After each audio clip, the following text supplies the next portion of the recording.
meant to be an excuse, but I do think it's one of the reasons he's had a little bit poor play, like coughing a lot, trying to practice through it. Dardoch's even talking about it in interviews. So I don't think Bjergsen has been playing very well so far. I wonder how much of that is due to the sickness, and I wonder if this Syndra can unlock some of that classic Bjergsen. And whenever Sylas is locked in a game, the first thing I always look at, which ults are the big ones to steal? You already mentioned the Ornn ulti potentially being huge. Qiyana's ultimate is among the most powerful in the entire game.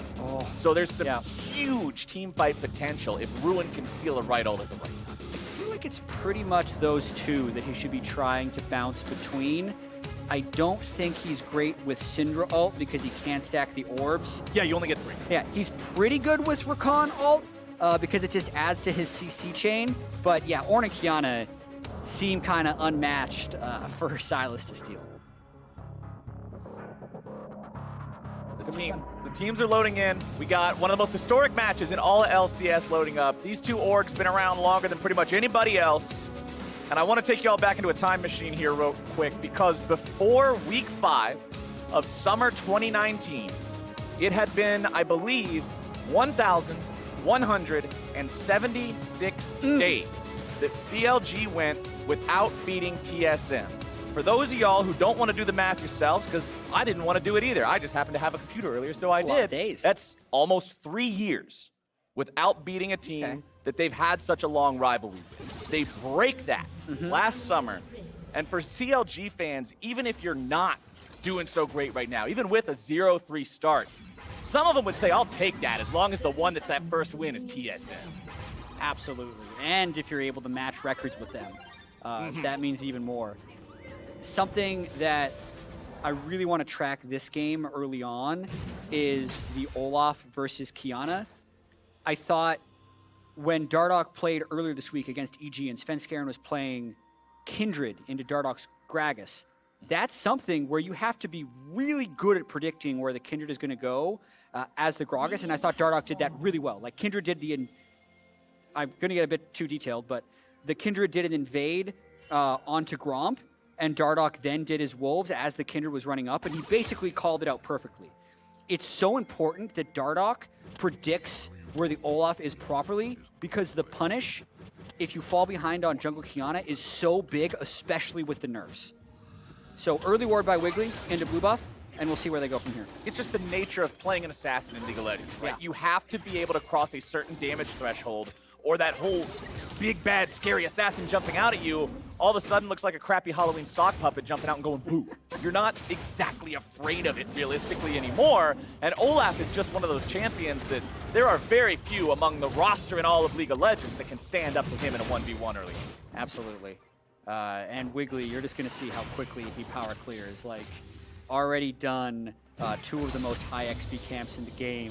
Will be level 3. Like, just all right. Just compare. Like, Dardoch is actually still on Raptors, just finished.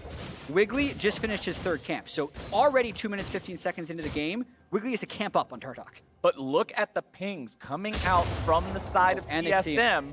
They saw that board. CLG is tracking him. They see where Dardoch just was, but you saw the pings on the Gromp and the Wolf, and then the exclamation point ping on the red saying, hey, we expect that he's right here right now. We're expecting him to be on red. This is where you don't want to be. Exactly.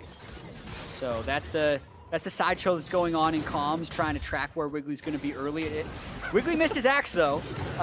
Unlucky. Yep. That actually... You don't lose a whole lot. I mean, he's got blue, so it's not like you didn't have enough mana to... Look at this. They're invading a low health Olaf. Bjergsen and Dardoch could go after something here. They won't. They're trying to catch him at Krug. So a lot of times Olaf will be trying to finish his full clear for level 4, and TSM's on it. They have discovered Wiggily. They've chased him away from the Krugs, but they won't get much else here just yet. Instead, may look to set up a 3-man dive here onto Ruin, but considering Wiggily is right there, it's way too risky at only level 3.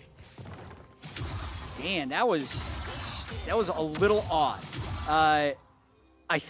So if we're thinking about timings, Wiggily missing his axe on red delayed his start of Krugs, which actually might have saved his life in like the worst way possible. Like, that's just... It's one of those plays that you describe as so bronze it's challenger, because it seems like just a mistake, but then it's not. And it ends up resulting in a state where we have 0 kills to 0 kills, 3.5 minutes in. TSM tried to make a move. They didn't get it. We are paused. I will update you all as soon as we know exactly what the reason for that is. But yeah, Wiggily stays alive. He's happy about it. As you mentioned, Olaf, part of the reason he has that lightning fast clear is allowing himself to stay low HP in the jungle. And while people do respect him as this incredible early game duelist, if you find him instead of him finding you, sometimes you can get that early game, almost cheesy feeling kill. Yeah, absolutely. They went for it. They were unable to get it. That will end up putting TSM in a disadvantageous situation. The pause is on the CLG side. We are currently investigating where that happens because I'm pulling up the gold right now, and Wiggily is 250 gold ahead of Dardoch. It's basically like a minion wave or 2 camps worth because he cleared 6. Dardoch cleared 3+ scuttle, so 4 camps to 6, and he still hasn't recalled yet. So you're seeing like that.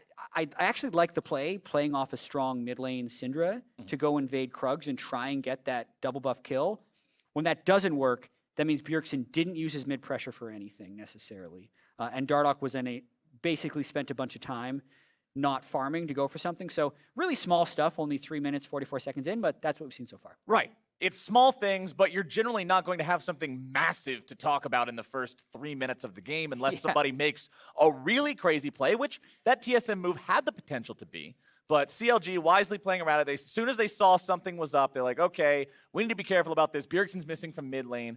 Wiggily manages to keep himself alive and safe, and everything's going just fine here for the side of CLG.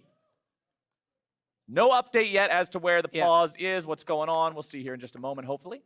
Yeah, and let's set the stage a bit for what's going to happen later in this game, because we know in week 1, TSM was 0-2, but they had the best gold difference at 15 of all teams in the LCS. It was plus 1,900. I think a lot of that is because of how well Dardoch was doing stuff in the early game, right? He had those 2 exceptional ganks on double lift at the start of their TL game. Yeah, their first game against Immortals as well. They were able to get the bot lane going. Kobbe had a pretty successful Senna game, all things considered.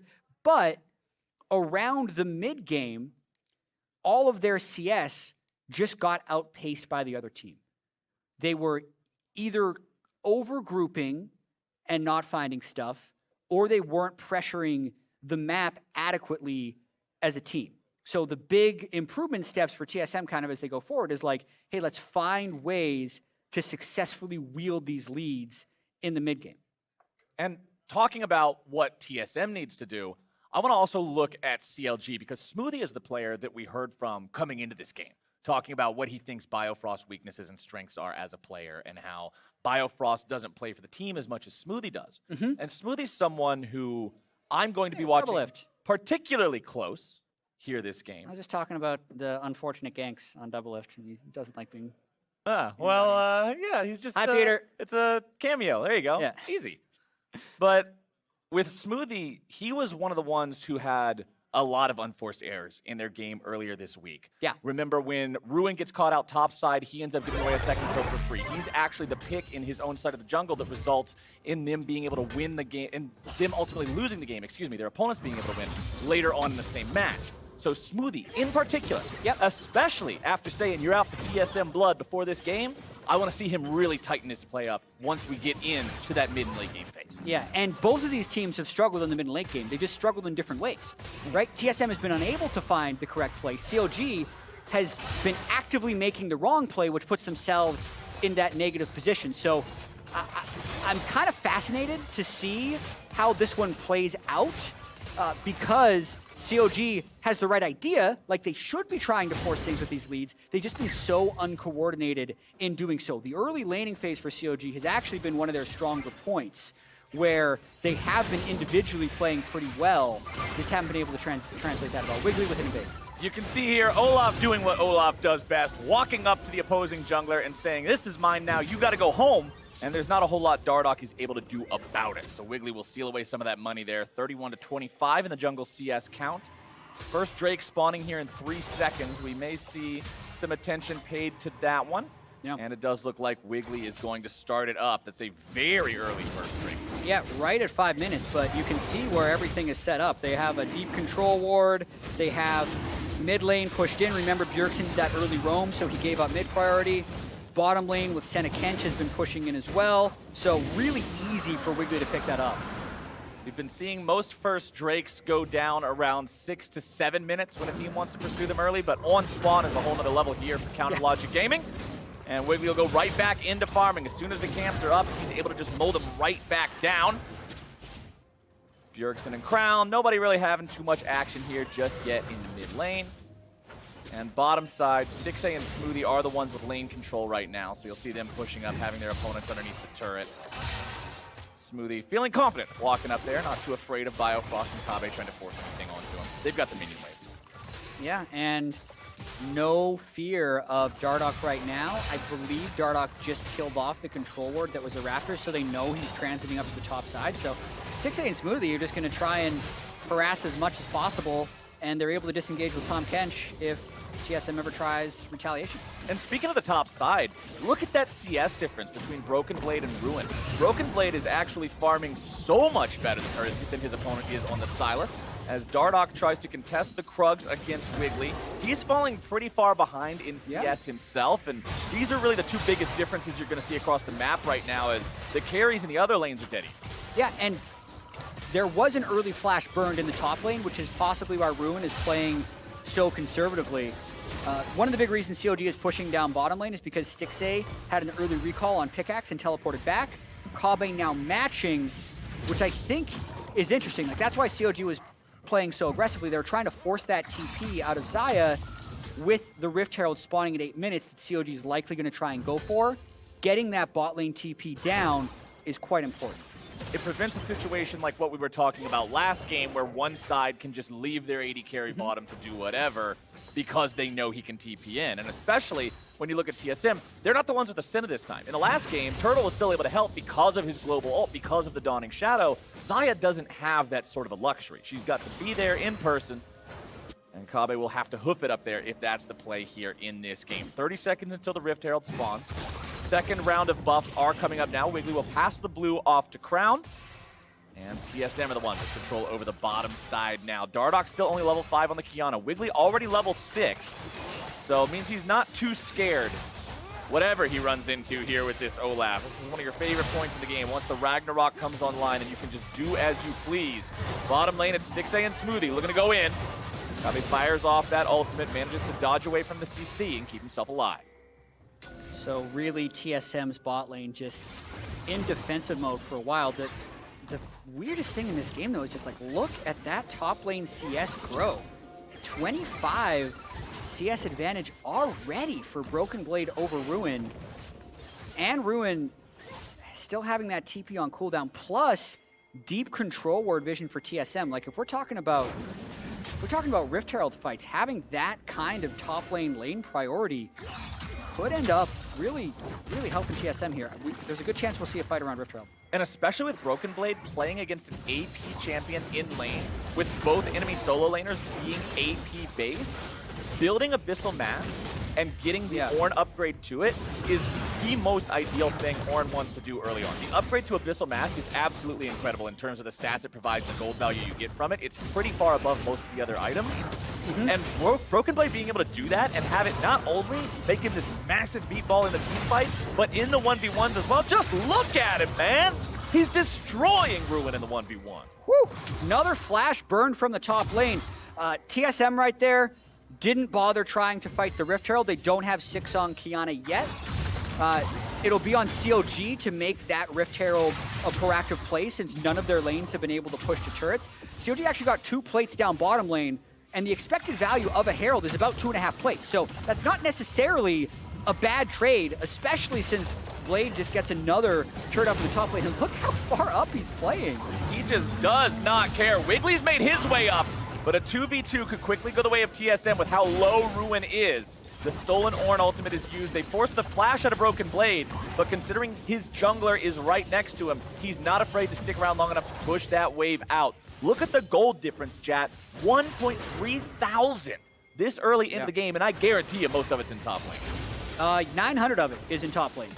And 400 of it is actually on Bjergsen, who has built a 20 CS advantage of his own. So team solo lane so far in this game for Bjergsen and TSL has been working. Stixxay finding himself jumped on here in the bottom side, but Kench does what Kench does best, keeps that AD carry safe. And I still just love the fact that Tahm Kench is a champion that has been nerfed so many times now. He is essentially just a get-out-of-jail-free card for your AD carry. But in professional play, that is so important. You're essentially willing to say, yes, I want a 5th button for my AD carry that keeps him alive, and that is what I will draft for the support role. I got some thoughts on Kench, but there's a Drake happening right now, so we'll get back to this. We'll discuss the Kench after. We'll discuss the Kench after, because TSM is going for that second Drake of the game. If they pick this one up for themselves, that'll tie it up at 1-1. Cloud Drake means ultimate cooldown reduction, and Dardoch will be left to secure that one, gets it for himself with a smite. Oh, this is the first game this year that I get to cast that has my favorite Drake soul. I call him the therapy dragon. It's just so calming. It's so peaceful. You can be tilted out of your mind. You can be 0-5 in lane. Somebody rage quit from your team, and it's still just peaceful, man. Because of the plants, or just like the color tone? There's flowers, and there's color tones, and it's rainy. You just put on some lo-fi chill hip-hop beats to study, relax, and jungle to, you're going to feel great the whole time. I don't disagree with you, but there's also something terrifying about the added brush. Like, sure, it's all You like, only play against Rengars? Yeah. Oh, funny story. Rengar actually has a lower win rate on Ocean Rift than he does any of the other rifts. Because it makes the Rengar players just strictly try to do meme stuff with the brushes instead of play the game correctly? That might be part of it. The hypothesis is that there's so many honey fruit that people are high health, and he's an assassin. So he actually needs low health people to succeed.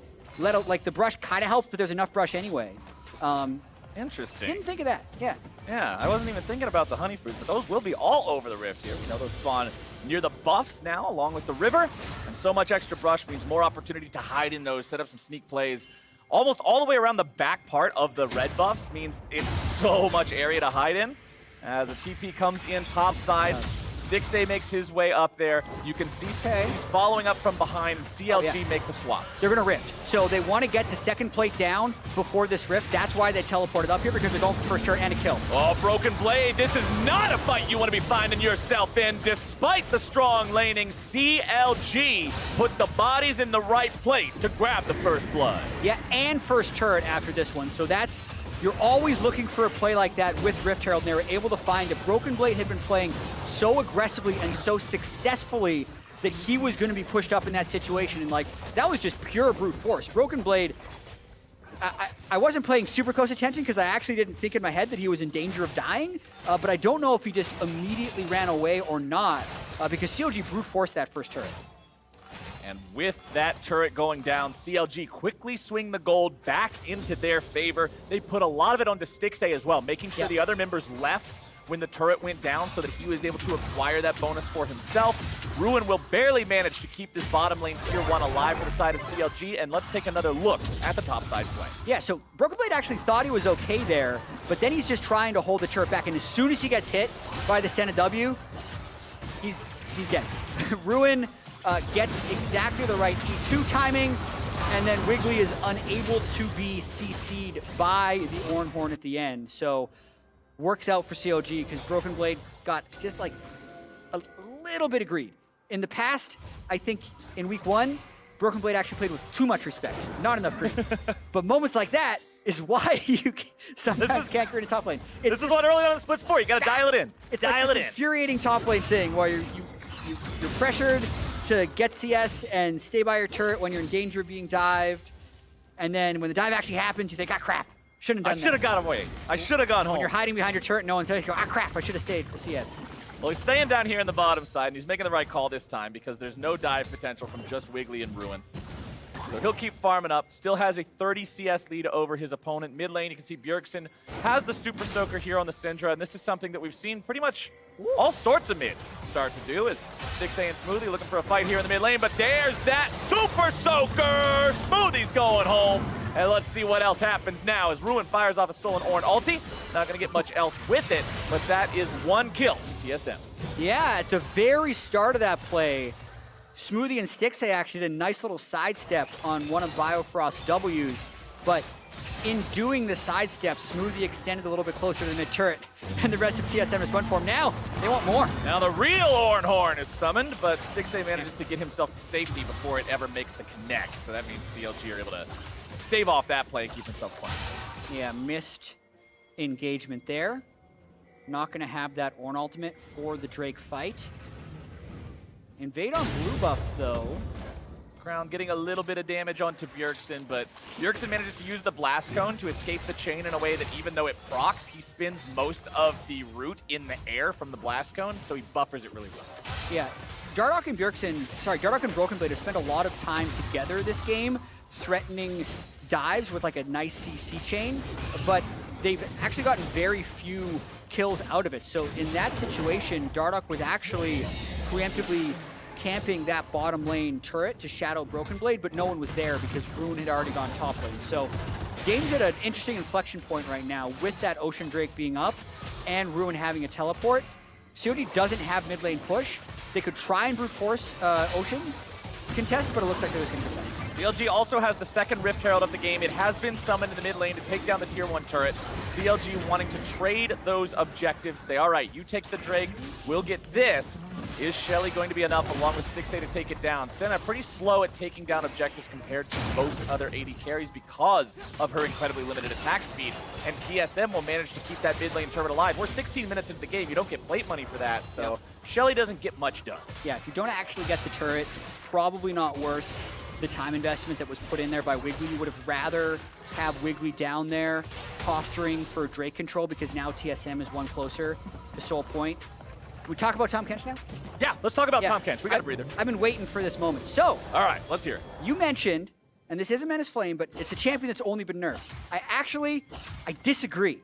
Okay. Because he was at like a 40% win rate, but he had so much like niche protection power that he was unplayable in solo, like completely unplayable. His protection power, while still powerful, has been nerfed substantially. You don't move full speed with an ally in your belly anymore. You can't flash with someone in your belly anymore. And then he's been actually buffed in other ways, like how tanky he can be, how far his ultimate can go at rank 2. That's been buffed as well for the global power. So yeah, I'm fully on the like, I hate Kench train, but he actually has been buffed. He's been buffed a few times. All right, we got to make sure we're being kept honest here as TSM goes for a dive in the mid lane, and that's a nice two-man knockup. Biofrost starts it off, but Dardoch, he's going to make sure he tries to use the supreme display of talent. It's one dead on the side of CLG, make it 2. Dardoch's doing the work, but he's taken down by Stixxay. It's a 2-for-2 trade as TSM hold their position here in the mid lane, crown back over the wall, and everybody walks away. And Kobbe was free-firing in that team fight. Likely did the most damage on the team. That's the guy I'm going to be having my eyes on, whether or not he can avoid LeBlanc assassinations throughout the game, because he would be in a position to carry this one. Very back-and-forth fight in there, but Kobbe also flashed aggressively forward again. So let's watch this fight one more time. Turret's about to fall, and LeBlanc had just shown top lane, so TSM says, hey, let's get it done. The Qiyana ult into the Ornn ult, but a brief reprieve as Smoothie gets the Devour, and then just like, watch Kobbe here trying to go for this extra kill, knows the Devour is down, but Stixxay does counter flash away as he plays very aggressively. Back-to-back supreme displays of talent there as Ruin also so confusing. Stole Dardoch. It turns the entire team fight into just absolute madness. And it's only going to get more so as the game continues forward and we see those cooldowns go down.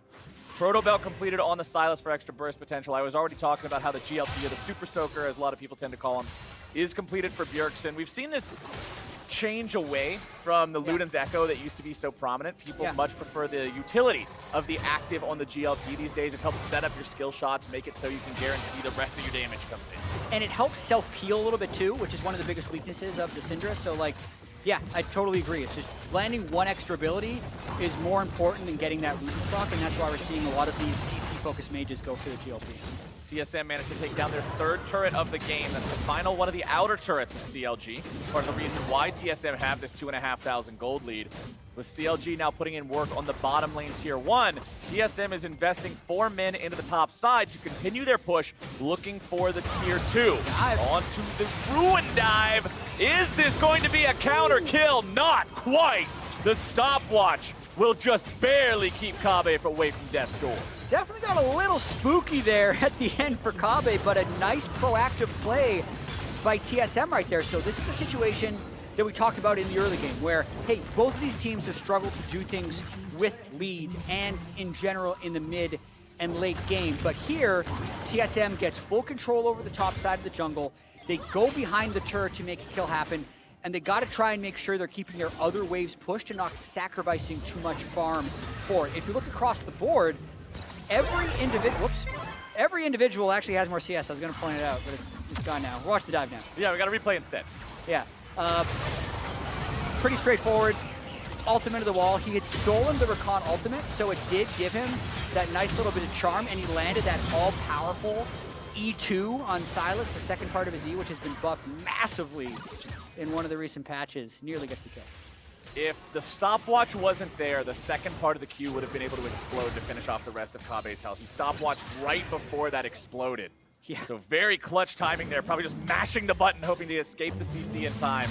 Another Ornn Horn is summoned. It's going to throw Ruin right up into the air, and Broken Blade grabs himself a kill, and it's right as Ocean is spawning. TSM now has priority for this fight and for this tier 2. They are just destroying Ruin this game.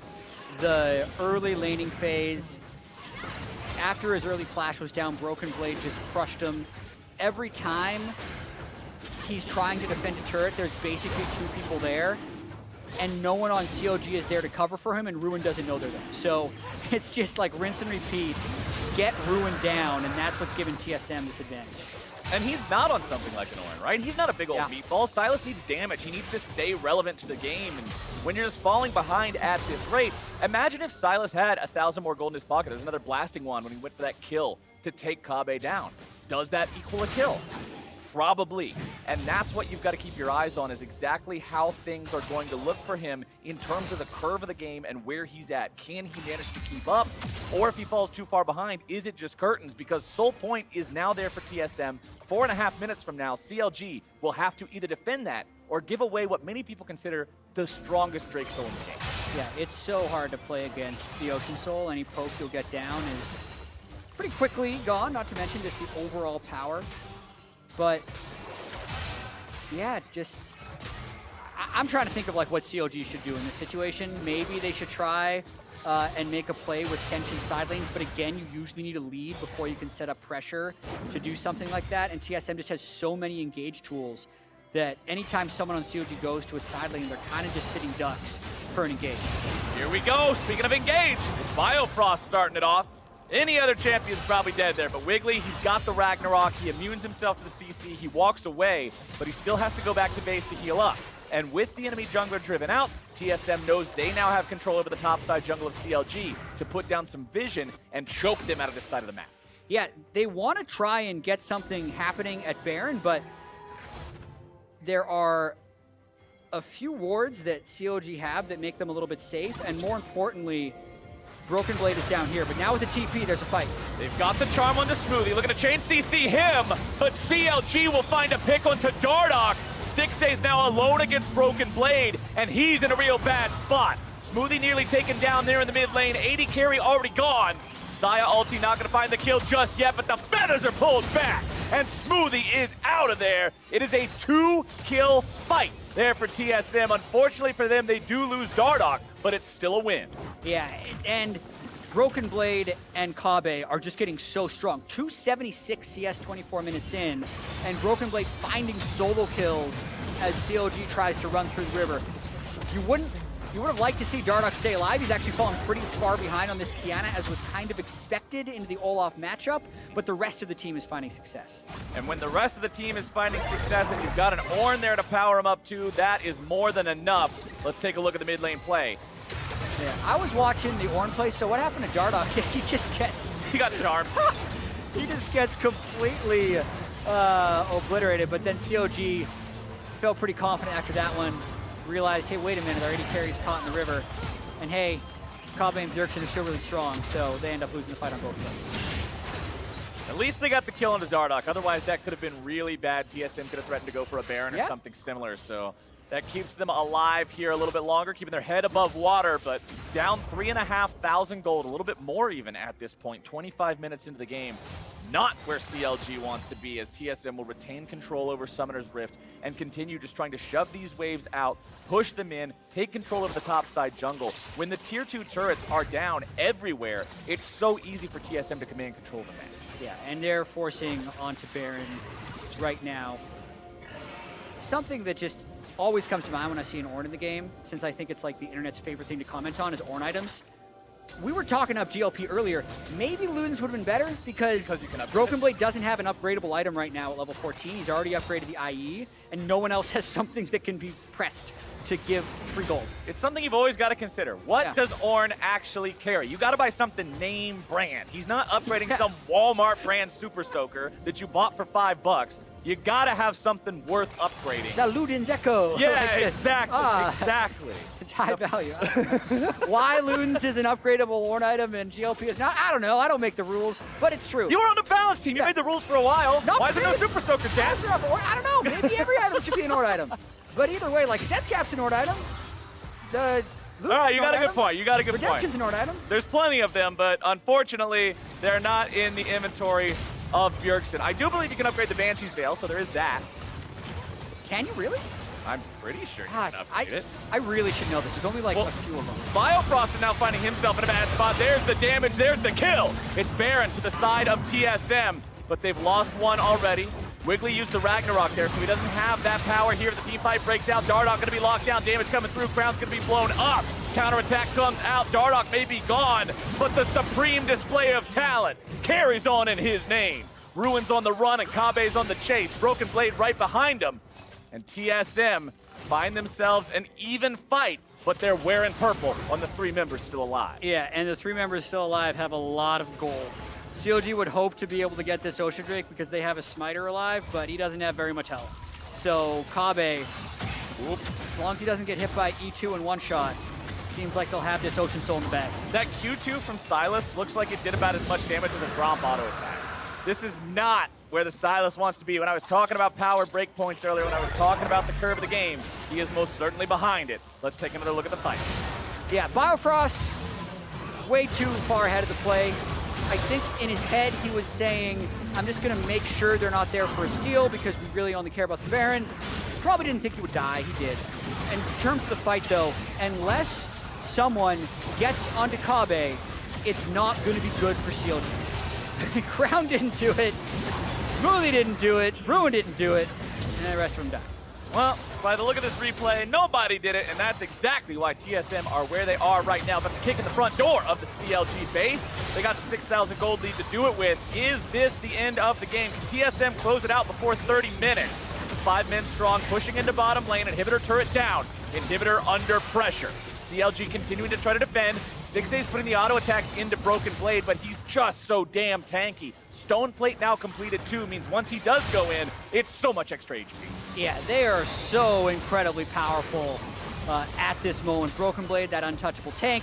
They got 2 Baron cannons, so they're just kind of standing here, daring CLG to fight them as the cannons kill that turret. Ornn ulti ready for the counter engage as well on the side of TSM. Ocean Soul healing everybody up. This is a siege machine for Team Solomid. Unstoppable on Broken Blade means he's not going to get caught out by much of anything there. Still continues to retreat. TSM falling back as a unit. Crown nearly blown up by Kobbe's auto attacks. The Molten Edge, the Essence Reaver. He's got 4 crit items, 100% crit chance on this Xayah. He has scaled. That's a big Xayah right there. I think TSM's going to be able to at least break the second inhib here at the rest of their Baron, and knowing there's a Nexus turret down, not shocked if they win on this push. 2,000 gold for the Baron power play. Biofrost looking for an opportunity to engage here. The fight's going to be breaking out, and Crown is already gone. Ruin looking to go into the back line. Going to be having to go into stasis now, taking out Wiggily, going on a killing spree, taking down Dardoch. But man, it is just not even fair. TSM are so far ahead, and CLG will try to hold inhibitor number 2. Bjergsen's on the run away from Wiggily, but their damage just isn't available. CLG, they kite back, they try to survive, but Kobbe is a war machine on this Xayah. Stixxay and Smoothie hightail it back into the fountain, but TSM, they found the fight, they found the inhib, they're on to the Nexus turret. Biofrost just looking for more. Pad the stats, insult to injury. TSM will put yet another win in the column against CLG. Just adding to the history there for TSM, and after a disastrous week 1 at 0-2, being able to 2-0 in week 2 and find themselves at 2-2 has got to feel pretty good. And to fix it up and have this game end around that 30-minute mark. 30 minutes and 3 seconds. I said, could they end it before 30 minutes? Technically they didn't, but it's right on the dot. And that means they weren't goofing around. It's not like they didn't know what to do once they had the Baron. They got leads and they pushed them, and those are the things we wanted to see them fix. Absolutely. And for CLG, it's going to continue to be that work in progress. The only winless team still in the LCS. That is not what they were hoping after actually finishing 3rd place last year in the summer split. They had a pretty miraculous comeback over the course of summer split because they've been a team that, like I said, it had been almost 3 years before last year since they had beaten TSM. These two teams that were at the top back at the inception of the LCS, TSM sort of rose to greatness and stayed there for so long, and CLG just had to fight their way through the trenches trying to figure it out. And now TSM, once again, starting to take shape. The first couple of weeks can always be rough on any team, just getting things to work together. Like you said, Bjergsen has been sick as well, but this week was much better for them. CLG, still so many of these puzzle pieces to try to work around and fit into the right place. Yeah, so many overreactions after week 1, and then you just try and react just as quickly in week 2 to try and rehandle things. Now that we are concluded, just looking at like the overall landscape, obviously Cloud9's feeling great. Yeah. Right? They're winning. They literally tweeted after last game, Yeah. Thank you very much, Dignitas. We're now undisputed #1. So yeah, very true. But TSM here, preseason, people were looking at them as a top 3, right? Mm-hmm. After the 0-2 start, there was big questions of like, is it completely time to panic? The fact that they were, the clutch smite steal they had in that EG game to avoid going winless into this one, but then to also get that win. You're not going to remember necessarily exactly how you got here, but being at 2-2 with a 2-0 week means they can build on this week going forward. It builds that momentum. We'll see how they carry it into week 3, but for now and for more on the win, Pastry is standing by with an interview. Take it away. Thank you, Flowers. I am here with Biofrost, TSM support. 0-2 to start things off, but now riding the ship at 2-2. Now that you're at the end of week 2, Bio, does it, how does it feel? I think our game yesterday didn't go as well as we wanted it to, but today felt a lot better. We kind of executed on our plan, and overall, it just was a big improvement from last week. Still not where we want to be, but it's a start. Was there anything in particular that happened between week 1 and week 2 that kind of changed it for you team? Yeah, I think after the first week, we just had a really bad early game, and it's partly because we just haven't been focused on, we had a really good early game, but a really bad mid game, and we just haven't been focused on mid game. But this week, we made a big conscious effort to try to fix a lot of the stage issues that we had, and I think we fixed a couple of them. We still have some, but yeah. And then obviously, kind of a set of new players playing with each other, and you returning to the team. What has that been like for you kind of coming back to TSM? It's always nice to see familiar faces and catch up. I always liked TSM because there was my first team and we always did really well. So, I like CLG too, but TSM is a little bit better, sorry. Didn't like him enough today, I guess. Congratulations on the victory versus CLG. We're going to throw it back to the desk for the Bud Light.